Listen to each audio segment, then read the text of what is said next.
Okay, cool. So I'm Dan Stumph. I'm a UX UI designer here at Vendasta, and I'm here to talk to you about the X Factor. So when I titled this presentation, I was thinking like, experience, what can I title this? I was like, the X Factor sounds sweet. I'm like, okay, I'll title it that. But what's actually really cool is that the X Factor has a definition. That's exactly what I want to talk to you about today. So it's a variable in a given situation that could have the most effect on the outcome. Now, I don't know if you guys are familiar with UX, but this is really about is the UX factor in websites. So user experience is like fundamentally the psychological and like the emotional have when you're interacting with applications and websites and really anything. If you think about when you go to a website and you land on the page and all of a sudden something breaks and all you see is like HTML and just like all the content is on the left side and you're thinking, what the heck do I do with this web? That's really user experience. Is like, that's a bad user experience. So if we think about the idea of websites, and I'm kind of bringing everything in to kind of close off. So what's all involved in a website?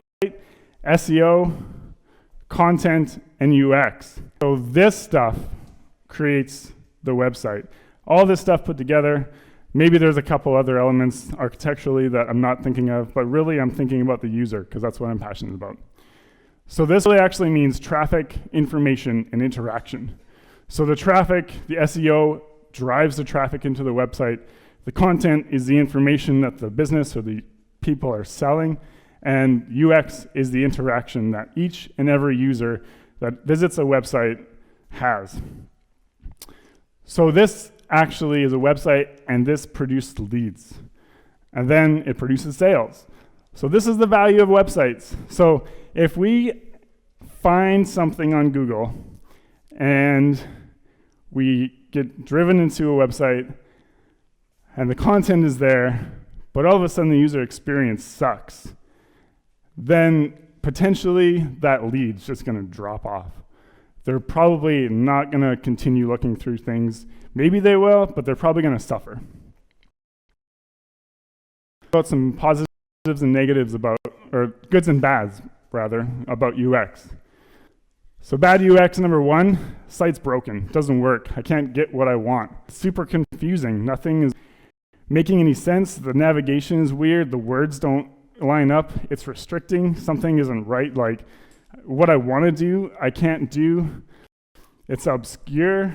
It's distracting. Certain elements on the page, maybe there's too much. There's congestion everywhere. Oh my gosh, I can't figure this website out. On the flip side, a good website is accessible. I can get to it. I can get to what I need. And it's going to paint a clear picture. It's super usable. I should automatically know exactly what I want to do on that website. It's engaging.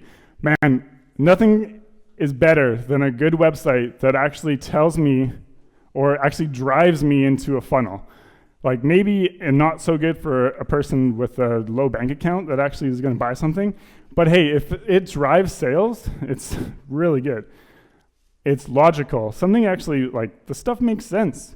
What I'm looking at and what I need to find, it's all lining up. And it's structured. So there's things that line up. Every new page I go to, it makes sense. So, am I like speeding through this? I'm like super passionate right now. Okay, try and slow down a little bit just to make a little bit more of a clear point. I'm going to give you 3 UX ways from this. Keep it simple. Going to a website that is clean, there's breathable space around content, you can figure it out, you look at it and you're not getting confused.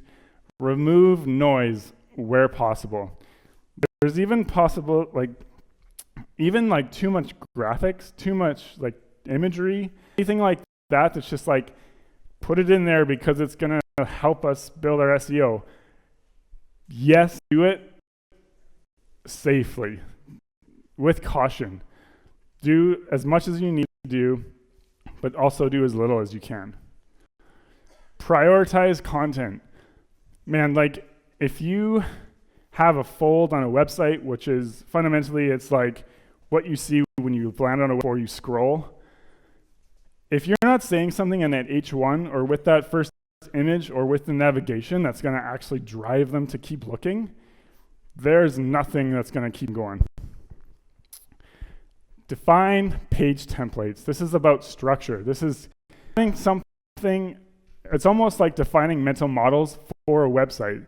Like if you have a navigation element and then you click on it and it drops down and then you click on something else and then you go to another page, but then like all of a sudden that navigation is different, or maybe there's a place that you have a CTA that's different on another landing page.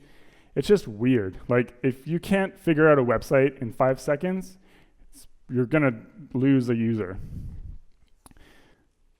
I have an extra. Optimize performance.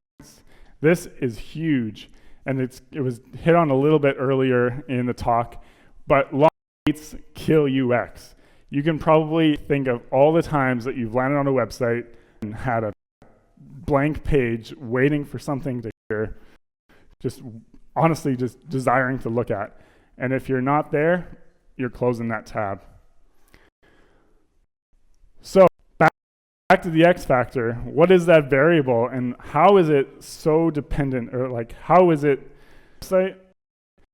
If the user experience is bad, the user either struggles to continue or leaves. That lead is lost, that $ is dropped, and you have killed your potential in making a sale. That's it. That's me. Those are all my channels. Go like that picture I just took, and yeah.